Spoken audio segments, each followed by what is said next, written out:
Hello, my loves. Dr. Holly here. As you know, I have two amazing babies. I call them my rainbow babies. But did you know that Mr. Man, who's almost 5, was actually my 7th pregnancy?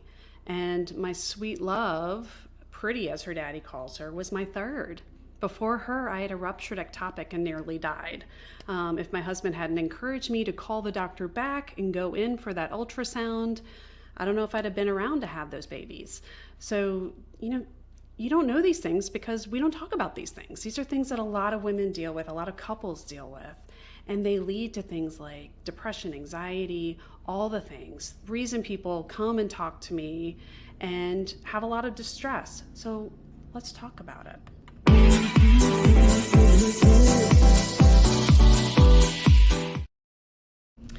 Hello, Dr. Holly here. I want to talk to you about infertility, about the pregnancy journey, the journey towards having those babies that you want if you decide to have them yourself. As I said, I myself have struggled with fertility issues.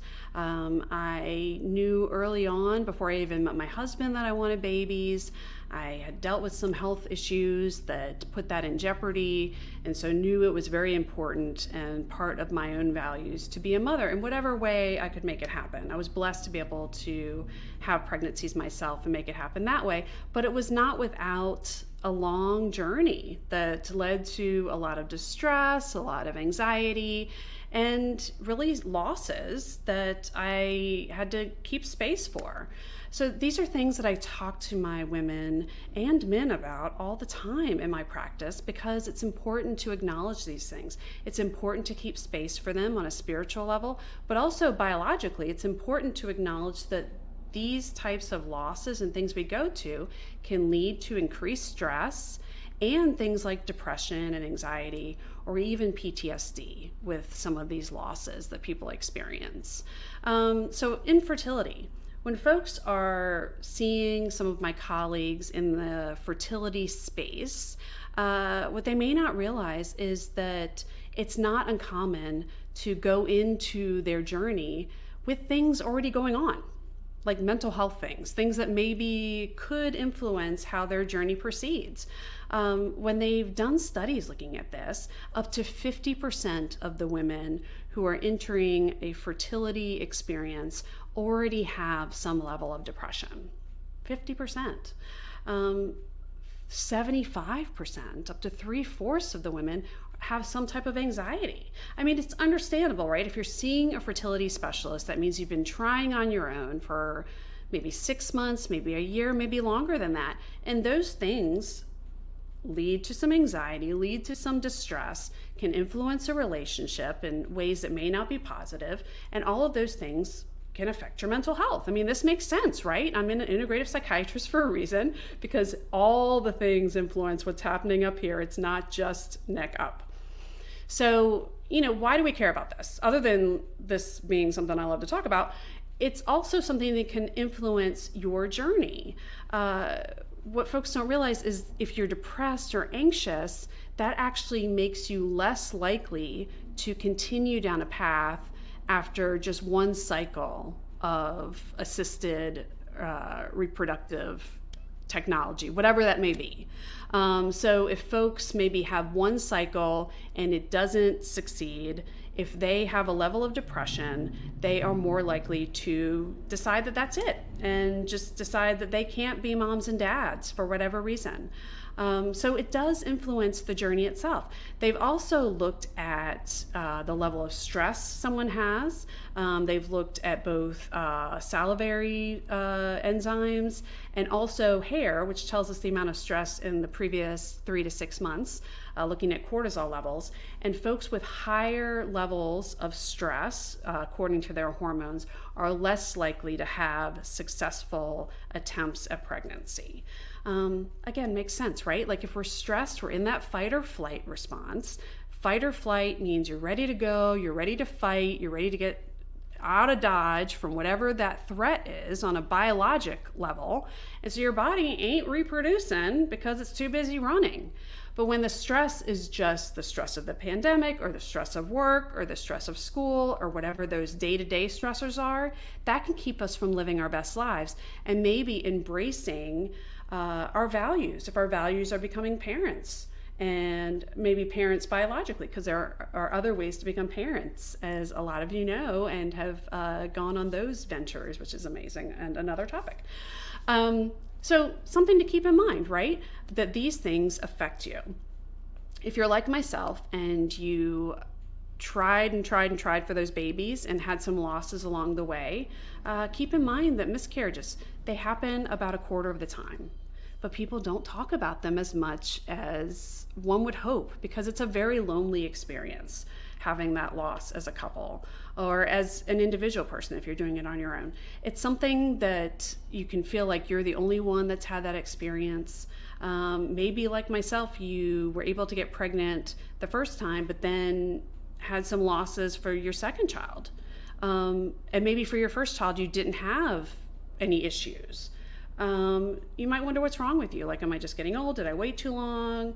Am I not meant to be a parent of more than one child?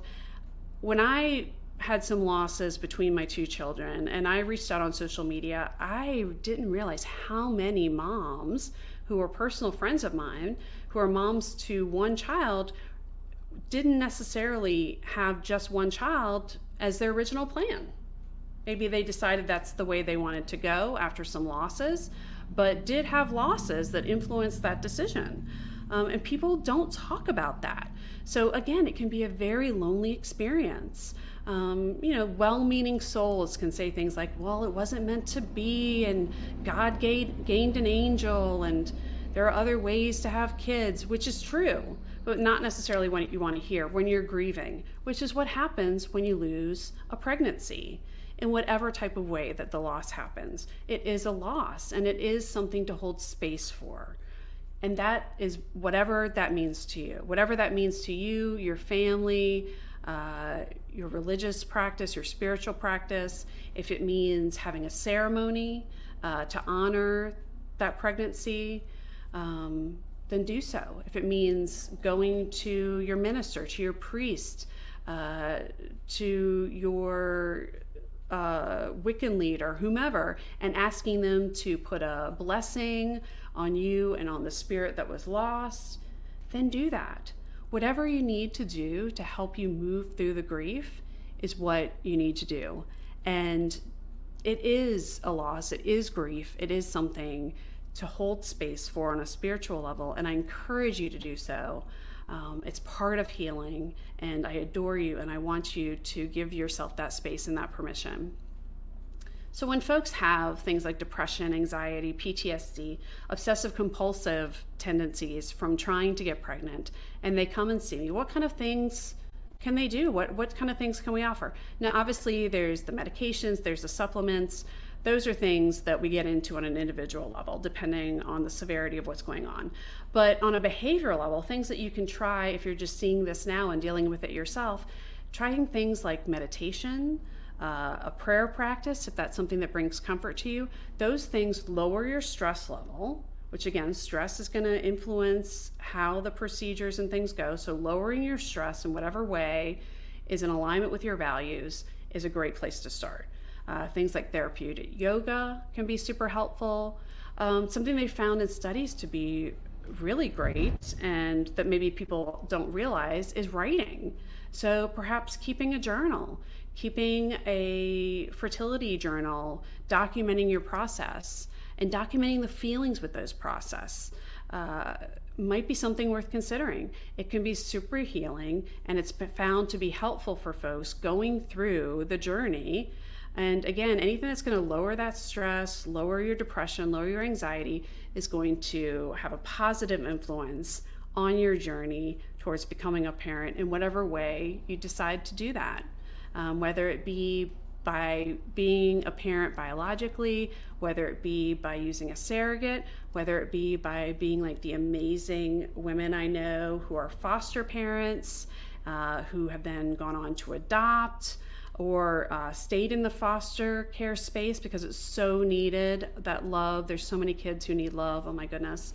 Whether it become deciding that, you know what, maybe I want to be a great auntie. I know some superstar aunties that are in my children's lives and in lives of children that I adore, who do an amazing job at that, because it truly does take a village, and there's a place for everyone when it comes to raising those kids at the table. So please pull up your chair and join. And whether it be maybe raising your animals, those are also living beings that need care, whether it be taking care of your elderly parent in a caregiving role. Whatever it means to you to be a caregiver is your journey. So I love you. I adore you. I hope you're doing well, and please reach out if I can help you with your journey in whatever way that looks for you. You can find me at darawellnessnola.com. There's free discovery calls there. There's also going to be some group medical appointments coming up in the future. I'm developing a membership, so please, even if you think, well, I'm not in one of the states where she's licensed, please still reach out, because there is a place for you at my table. And if you are seeing me on social media, please like and subscribe, follow, press the dinger so you know when I'm coming on, so that we can chat, and have a wonderful rest of your day.